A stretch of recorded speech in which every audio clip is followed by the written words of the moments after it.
Students, welcome back to the channel. आशा करता हूं कि आप सभी लोग स्वस्थ होंगे और सुरक्षित होंगे। बेसिकली आज हम लोग ज्योग्राफी के थर्ड चैप्टर की ओर बढ़ रहे हैं, जिसका नाम है physiography and drainage of India and Brazil. ठीक है, एग्जाम के पर्सपेक्टिव से अगर मैं बताऊं तो बहुत ही इंपॉर्टेंट चैप्टर है ये। ठीक है, तो इसे आप मिस करना अफोर्ड नहीं कर सकते हैं, और उतने ही सिंप्लीफाइड तरीके से आज हम पढ़ने वाले हैं। ठीक है, चलिए शुरू करते हैं।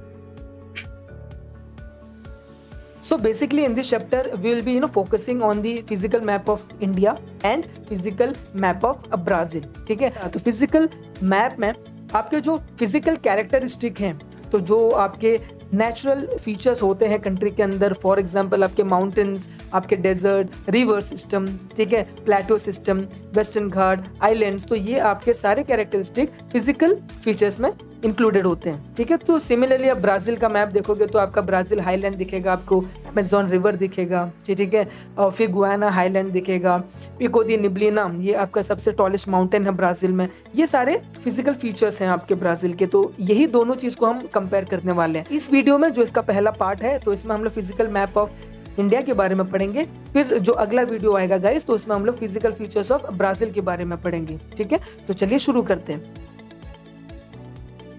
यस गाइस, आगे बढ़ने से पहले आप सभी को ये पता होना चाहिए कि इंडिया में कितने फिजिकल फीचर्स हैं जिनके बारे में आपको पढ़ना है। फॉर एग्जाम्पल से आप नीचे देख सकते हैं, we have total 6 physical features. सबसे पहले कैटेगरी में आपका माउंटेन्स आता है, तो आप ये मैप की मदद से इसे तो अपने माइंड में समझने की कोशिश कर सकते हैं। ये आपका पूरा नॉर्दर्न पार्ट, तो आपका पूरा माउंटेन रीजन से बिलोंग करता है। देन सेकेंड पार्ट है आपका नॉर्दर्न प्लेन्स, सेकेंड पार्ट आपका नॉर्दर्न प्लेन्स आ जाएगा।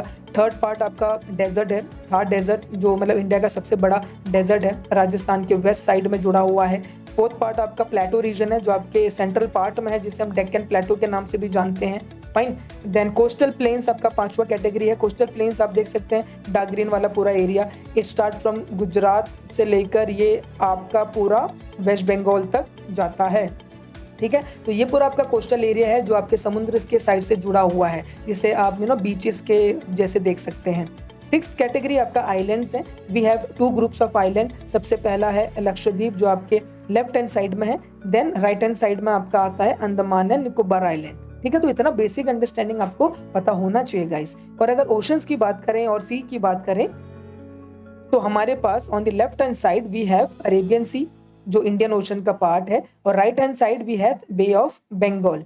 ठीक है, जिसमें आपका Andaman and Nicobar island located है।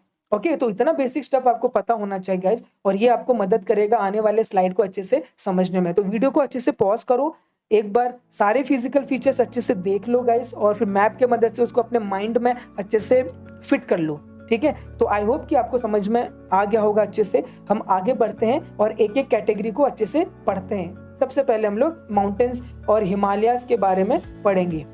ओके, चलो शुरू करते हैं। हिमालय से शुरू करते हैं गाइस। हिमालयस के बारे में कुछ इंपॉर्टेंट फैक्चुअल नॉलेज जानने की कोशिश करते हैं, और ये जानने की कोशिश करते हैं कि क्यों हिमालय इंडिया का it's one of the interesting physical feature. Fine, so let's begin. आप सभी के बुक में स्टूडेंट्स हिमालय के बारे में कुछ इंपॉर्टेंट फैक्चुअल इन्फॉर्मेशन दी गई है, तो उसे हम थोड़ा समझने की कोशिश करते हैं कि ताकि जो भी कॉन्सेप्ट है आपका वो स्ट्रांगली बिल्ट हो जाए। ठीक है, तो इसमें सबसे पहला जो पॉइंट है वो कहता है कि Himalaya is one of the young fold mountain in the world. तो इसका मतलब ये है सिंपल गाइस कि as compare to the other mountain in the world, जो हिमालय का जो फॉर्मेशन था वो धीरे हुआ और बाद में हुआ। ठीक है, दूसरे माउंटेन्स पहले बन चुके थे, हिमालय बाद में बना। सेकेंड पॉइंट कहता है कि in India Himalaya extend from Jammu and Kashmir to Arunachal Pradesh, so which means that Himalaya is not a single mountain range. कहने का मतलब हिमालय कोई 1-2 माउंटेन से बन के तो सिस्टम नहीं बना है। हिमालय ये आपका जम्मू कश्मीर से लेकर अरुणाचल प्रदेश तक अप्लाई करता है, जिसके अंदर जितने भी माउंटेन सिस्टम आते हैं वो सब हिमालय का पार्ट है। फाइन, तो अभी हम इसके थोड़ी कैटेगरीज देखने की कोशिश करते हैं कि इसको किस किस कैटेगरी में डिवाइड किया गया है। फाइन, तो यहाँ पर आप देख सकते हैं हिमालयस को 4 कैटेगरी में डिवाइड किया हुआ है। ये आपके टेक्स्ट बुक में भी है, तो आप इसे अंडरलाइन कर सकते हैं, बाद में अच्छे से रिवाइज कर सकते हैं। पैरेलल लाइंस क्या होते हैं गाइस? सी पैरेलल लाइंस आपके हॉरिजॉन्टल लाइन होते हैं, ठीक है, तो इसको इसमें डिवाइड किया गया है। सबसे ऊपर रखा गया है ट्रांस हिमालय को, सेकंड पॉइंट पे है ग्रेटर हिमालय जिसे हम हिमाद्री के नाम से भी जानते हैं, थर्ड कैटेगरी में आपका लेसर हिमालय रखा है, फोर्थ कैटेगरी में आपका शिवालिक रखा हुआ है, ठीक है। तो ये आपको अच्छे से याद रखना है। तो हिमालय को ये कैटेगरी में डिवाइडेड किया है on the basis of height, ठीक है, हाइट के बेसिस पे डिवाइड किया है। कहने का मतलब जो ऊपर के दो हैं तो उनमें काफ़ी तो टॉप और मतलब हाइटेड माउंटेन्स और पीक इंक्लूडेड हैं, और जैसे जैसे आप नीचे की तरफ आओगे, शिवालिक की तरफ आओगे, तो आपके माउंटेन की जो हाइट है वो डिक्रीज होती जाएगी, ठीक है। आप राइट हैंड साइड में देख सकते हैं पैरेलल लाइंस मैं ड्रॉ कर रहा हूँ। सी ओवर हियर, ये मैंने ट्रांस तो आपका हिमालय है ये, जिसमें आपका तिब्बत और आपके कुछ पार्ट जम्मू कश्मीर के पार्ट भी आ जाते हैं। उसके बाद अगर मैं ये आपका ग्रेटर हिमालय ड्रॉ कर रहा हूँ, ठीक है, ये आपका ग्रेटर हिमालय का रेंज है, फिर उसके नीचे आ जाता है आपका लेसर हिमालय का पार्ट, ठीक है, और उसके नीचे आपका शिवालिक। तो ये आपके 3 पैरेलल सिस्टम है, ठीक है। सो आई होप आपको समझ में आ गया होगा। ये आपका ऊपर वाला पार्ट ट्रांस हिमालय है, फाइन। चलो अभी नीचे वाला पार्ट देखते हैं। थर्ड पार्ट कहता है ये आपका जो माउंटेन सिस्टम डिवाइड है वो आपके वेस्टर्न, सेंट्रल और ईस्टर्न पार्ट में डिवाइड है, ठीक है। कहने का मतलब कि इसको हमने वर्टिकल में डिवाइड किया हुआ है, ठीक है। तो ऊपर वाला देखो कि पैरेलल में डिवाइड किया था, और ये थर्ड वाला कैटेगरी वर्टिकल लाइन में डिवाइड किया गया है, जहां पर आपका ये वेस्टर्न कैटेगरी होगा, ये सेंट्रल कैटेगरी होगा, ये ईस्टर्न कैटेगरी होगा, फाइन। तो आप राइट साइड में देखो मैप में, आपको बेटर समझ में आएगा। से आप देख सकते हैं कि ये मैंने वर्टिकल में इसको डिवाइड कर दिया है, तो ये मेरा वेस्टर्न हिमालय से आ जाएगा, ये मेरा सेंट्रल हिमालय आ जाएगा, और ये मेरा ईस्टर्न हिमालय आ जाएगा, ठीक है। तो अगर हम वर्टिकल, तो अगर एग्जाम में अगर ये क्वेश्चन आता है कि arrange the Himalaya from west to east, तो आपको लिखना है western, central and eastern Himalaya, ठीक है। अगर एग्जाम में क्वेश्चन आता है कि arrange the Himalaya from north to south, north से साउथ तक, तो आप लिखोगे trans Himalaya, greater Himalaya, lesser Himalaya और शिवालिक, है ना। तो ये आपका नॉर्थ से साउथ की तरफ हो गया, फाइन। तो ये आपको समझना है। चलो, तो ये हम लोग ने अच्छे से समझ लिया गाइस, माउंटेन के टाइप समझ लिए। अभी हम नॉर्दर्न प्लेन्स की तरफ बढ़ते हैं। सी स्टूडेंट्स, बेसिकली नॉर्दर्न प्लेन्स के बारे में अगर बात करें, सो नॉर्दर्न प्लेन्स को समझना ज़्यादा मुश्किल नहीं है। राइट हैंड साइड में आप देख सकते हैं कि ये पूरा ग्रीन शेडेड वाला एरिया ये आपका नॉर्दर्न प्लेन्स है, और ये नॉर्दर्न रीजन में हमारा माउंटेन सिस्टम है, हम लोग ने अभी पढ़ा था, ठीक है। और इसके साउथ में वी हैव दी डेक्कन प्लेटो, ठीक है। तो ये माउंटेन्स और डेक्कन प्लेटो के बीच में हमारा नॉर्दर्न प्लेन्स आता है, okay. And this is the low lying area, flat area है। It consist of your alluvial soil and which is very good for agriculture. Alluvial soil आपको पता है कि काफ़ी फर्टाइल सॉइल है, और वो एग्रीकल्चर के लिए काफ़ी अच्छा है। तो इसीलिए सिर्फ पंजाब, हरियाणा, यूपी तो जैसे स्टेट में एग्रीकल्चर प्रोडक्शन काफ़ी अच्छा होता है।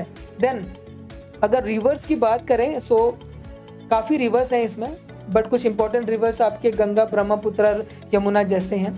और सबसे इंपॉर्टेंट चीज़ मैं अगर बात करूं तो सुंदरबन डेल्टा की बात करूंगा। इसमें से क्वेश्चन बन सकता है आपका objective question. Sundarban delta basically world का सबसे बड़ा डेल्टा होता है, और सुंदरबन डेल्टा आप राइट हैंड साइड में देख सकते हैं, ये आपके वेस्ट बंगाल और बांग्लादेश के वहाँ पर है, ठीक है। ये वाला पार्ट, ये पार्ट आपका ओशन में है डेल्टा। अच्छा, सुंदरबन डेल्टा के बारे में बात करूं तो सुंदरबन का नाम उनके एक लोकल ट्री है जिसका नाम सुंदरी ट्री है, तो उसके नाम से सुंदरबन रखा गया है। और डेल्टा आपको पता होना चाहिए, डेल्टा इज नथिंग बट कि रिवर अपने साथ जो भी डिपॉजिट सेडिमेंट लेके आती है during the course of its journey, तो वो सब समुद्र में वो डिपॉजिट कर देती है। कि जैसे कि आप देख सकते हैं कि गंगा और ब्रह्मपुत्र राइट हैंड साइड से डिपॉजिट करेंगे समुद्र में, तो वो तो एक प्लेन एरिया बनती जाएगा, एक बीच जैसा बनते जाएगा, ठीक है। तो वो आपका डेल्टा हो जाता है, फाइन। और फिर थार डेजर्ट के बारे में बात करेंगे गाइस। थार डेजर्ट ये आपका सबसे ड्राई एरिया है, आपका वेस्टर्न पार्ट ऑफ राजस्थान में ये आपका आता है। राइट हैंड साइड में देख सकते हैं आप यहाँ पर, ठीक है। तो ये आपका थार डेजर्ट है जिसे हम मरुस्थली भी कहते हैं, फाइन। तो ये कुछ मतलब इंपॉर्टेंट चीज़ें आपको याद रखने की ज़रूरत है, जो कि एग्जाम में ऑब्जेक्टिव अगर आते हैं तो आप इसके ऊपर आराम से आपको पता चल जाएगा, क्योंकि आपके माइंड में सारे मैप्स होंगे, फाइन। सो चलो आगे बढ़ते हैं। So in this slide we'll be discussing about the peninsular plateau, and you can see in the pictures ki how it looks and how it is different from the hills and mountains, ठीक है। कुछ हम लोग important points को यहाँ पर discuss करेंगे। आपके स्क्रीन पे दिख रहा होगा, तो आप सभी लोग इसको अंडरलाइन कर सकते हैं और इसको रिवाइज कर सकते हैं, ठीक है। राइट हैंड साइड में आप लोग देख लो कि डेक्कन प्लेटो का लोकेशन कहाँ पर है। आप सब लोग देख सकते हैं कि it is south of northern Indian plains, fine, and it consist of your Plato's and hill ranges. सबसे इंपॉर्टेंट बात कि it consist of your Aravallis which is the oldest fold mountain over here. हम लोग ने जब हिमालयस के बारे में पढ़ा था कि Himalayas is younger mountain, right, is a young fold mountain, है ना।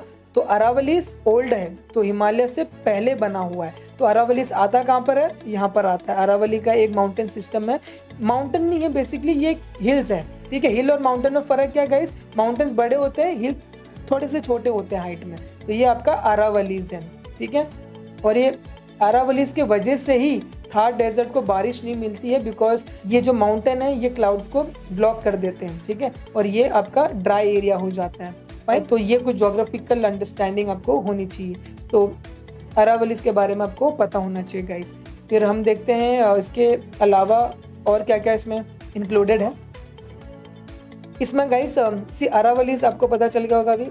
अरावलीज के बाद इसमें विंध्यास रेंज है और सतपुरा रेंज है, ये कुछ हिल के रेंजेस हैं, इसमें छोटे छोटे हिल्स हैं तो यहाँ पर, और ये डेक्कन प्लेटो और पेनिनसुलर का पार्ट है, ठीक है। तो आई होप कि this thing are clear. Okay, so let's move ahead.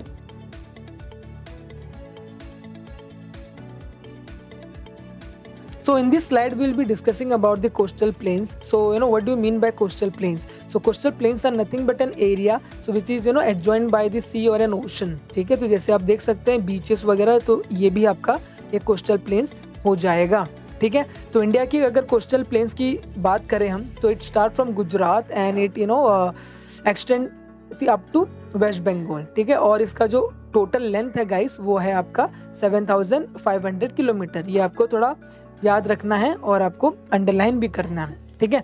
फिर अगर हम बात करें गाइस कि पूरे कोस्टल प्लेन्स को हम दो पार्ट में डिवाइड कर सकते हैं। लेफ्ट हैंड साइड को हम लोग वेस्टर्न कोस्टल प्लेन्स बोल सकते हैं, जो आपके अरेबियन सी से एडजॉइन होगा, और राइट हैंड साइड वाला पार्ट आपका ईस्टर्न कोस्टल प्लेन्स होगा, जो आपकी बे ऑफ बंगाल से एडजॉइन होगा, ठीक है। अब हम कुछ दो इंपॉर्टेंट टॉपिक्स पे बात करते हैं, जो आपका डेल्टास फॉर्मेशन है और आपका ईस्टुअरीज फॉर्मेशन है, ठीक है। तो रिवर्स के बारे में बात करेंगे कि कैसे रिवर की वजह से डेल्टा फॉर्म होते हैं, और डेल्टा की वजह से जो हमारे पोर्ट्स हैं, जो हमारे नेचुरल पोर्ट्स वगैरह होते हैं कि जहाँ पर बोट्स वगैरह आते हैं ट्रेडिंग बिजनेस के लिए, तो वो कैसे फॉर्म होते हैं, और कौन सा साइड, वेस्टर्न या ईस्टर्न साइड तो काफ़ी सूटेबल है नेचुरल पोर्ट्स बनाने के लिए, ठीक है। सो फोकस करना guys. See over here, see delta क्या होता है अभी हम लोग को पता चल गया होगा कि सपोज करो राइट हैंड साइड में ये हमारे रिवर्स है, गोदावरी रिवर्स हैं, कृष्णा रिवर हैं, कावेरी रिवर है। तो ये सब डिपॉजिट करेंगे अपना जो भी सेडिमेंट्स हैं, ठीक है। सेडिमेंट्स का मतलब जो भी आपके सॉइल या रॉक्स वगैरह जो रिवर अपने साथ लेके जाएंगे, तो वो ओशन में डिपॉजिट करेंगे, और डिपॉजिट करते करते वो एक लैंडफॉर्म क्रिएट करेंगे बीचेस जैसा, ठीक है, दूर तक। तो ये जो लैंडफॉर्म, ये जो डेल्टा क्रिएट होगा, तो इसकी वजह से नेचुरल पोर्ट बनना थोड़ा मुश्किल हो जाएगा ईस्टर्न साइड में। नेचुरल पोर्ट मतलब जो शिप्स वगैरह आते हैं ट्रेडिंग बिजनेस के लिए, ठीक है, पोर्ट्स बनना मुश्किल हो जाएगा, क्योंकि ये आपके डेल्टास, तो जो बीचेस है, तो आप समझो कि एक लॉन्ग बीच बन गया वहाँ पर, ठीक है। तो कोस्ट लाइन तक पहुँचना मुश्किल हो जाएगा, फाइन। वहीं अगर आप लेफ्ट हैंड साइड और वेस्टर्न कोस्ट की तरफ देखोगे, तो आप पूरे तो आप ये पाओगे कि वेस्टर्न कोस्ट में you don't have much reverse. अगर रिवर हैं भी तो छोटे रिवर हैं, ठीक है। तो उनके पास सेडिमेंट्स नहीं है डिपॉजिट करने के लिए। Sediments are nothing but your soils and the other material that to deposit, right. तो इसके वजह से लेफ्ट हैंड साइड में डेल्टा नहीं बनता है, ठीक है। No delta are form in the western coast. So what do you form, estuaries बनते हैं। Estuaries are nothing but the area where the river meets the ocean, ठीक है। और जो नेचुरल पोर्ट के लिए काफ़ी आसान होगा, पोर्ट बनाने के लिए काफ़ी इजी होगा, ठीक है, लेफ्ट हैंड साइड में, क्योंकि सेडिमेंट्स वगैरह नहीं है, तो शिप्स तो इजीली कोस्ट लाइन तक आ सकते हैं। तो ये एक इम्पॉर्टेंट कॉन्सेप्ट है जो आपको समझना चाहिए कि आपके ईस्टर्न साइड में डेल्टा फॉर्म होगा, वेस्टर्न साइड में एस्चुरीज फॉर्म होगा, डेल्टा फॉर्म नहीं होगा, ठीक है। ओके, चलो अभी नेक्स्ट स्लाइड की तरफ बढ़ते हैं। तो अभी नेक्स्ट कॉन्सेप्ट की तरफ बढ़ते हैं।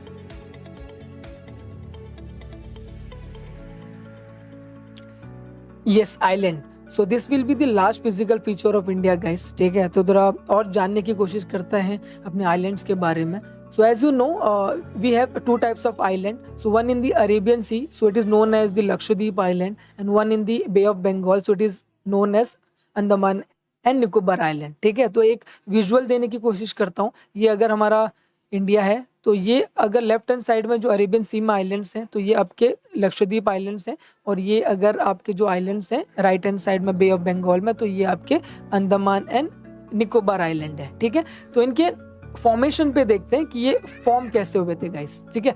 तो अगर मैं सी लक्षद्वीप की बात करूं तो they are also known as atoll islands and they are basically formed by corals, ठीक है। कोरल्स क्या होता है तो काफ़ी इंपॉर्टेंट है गाइस, सो प्लीज़ अंडरलाइन कर लेना अपनी टेक्स्ट बुक में। So basically corals are microscopic animal, ठीक है, जो पानी के नीचे होते हैं, जो समुद्र के नीचे होते हैं। आपने कभी कभी तो टेलीविजन पे देखा होगा, तो ये ऐसे आपको दिखाई देते हैं, राइट हैंड साइड में आप देख सकते हैं, ठीक है। सो समटाइम तो इनके ओवर ग्रोथ की वजह से ये सरफेस पे आ जाते हैं और धीरे धीरे over the years they create a land form, so which sea get converted to an island, ठीक है। तो लक्षद्वीप आइलैंड ये आपके कोरल से बने हैं, ये आपको याद रखना, फाइन। वहीं हम अगर अंडमान एंड निकोबार आइलैंड की बात करें, so they are basically made by volcanic islands, so they are created by volcanic eruption, ठीक है। तो हम जानने की कोशिश करते हैं वोल्केनिक मतलब जो आपके लावा और माग्मा निकलता है इनसाइड द अर्थ। तो आप राइट हैंड साइड में देख सकते हैं सी ओवर हियर, ये आपका ओशन है और उसके बीच में से मैग्मा लावा निकल रहा है, और वो जब कूल डाउन हो जाएगा, सॉलिडिफाई हो जाएगा, तो ओवर द ईयर्स तो ये आपके हिल्स हो जाएंगे। एंड जब ऐसे बहुत सारे छोटे छोटे हिल फॉर्म करेंगे तो वो आपका आइलैंड का रूप ले लेगा, ठीक है। तो ये आपका वोल्केनिक आइलैंड है। तो आपको अभी ये क्लियर हो जाना चाहिए कि Lakshadweep island is form by corals and Andaman and Nicobar island is form by volcanic islands, ठीक है, volcanic eruption, okay. And the one more important concept or a topic is your barren island. See, barren island को भी underline कर लो because it is the only island or the volcano in India which is active. Active मतलब कभी भी eruption हो जाते हैं उसमें से, ठीक है, barren island, and it is located in Andaman and Nicobar Island only. Fine. And both these Lakshadweep and Andaman islands have great diversity of flora and fauna, which means that plant और animal की काफ़ी अच्छी diversity है दोनों islands में, ठीक है। इसी की वजह से ये दोनों आइलैंड काफ़ी इंपॉर्टेंट रोल प्ले करते हैं इंडिया के स्ट्रैटेजिक वे में आप ले लो या एनवायरमेंटल इसी वे में ले लो, फाइन। तो ये रहा हमारा physical features, 6 physical features of India. आशा करता हूँ कि आप सभी को अच्छे से बेसिक से समझ में आया होगा, ठीक है। तो एक बार ज़रूर रिकॉल कर लेना, रिवाइज कर लेना, ठीक है। अगर लेक्चर पसंद आया तो प्लीज़ अपने फ्रेंड्स तक भी शेयर करना कि सो दैट उनको भी बेनिफिट मिल सके, ठीक है। So all the best, bye bye, take care.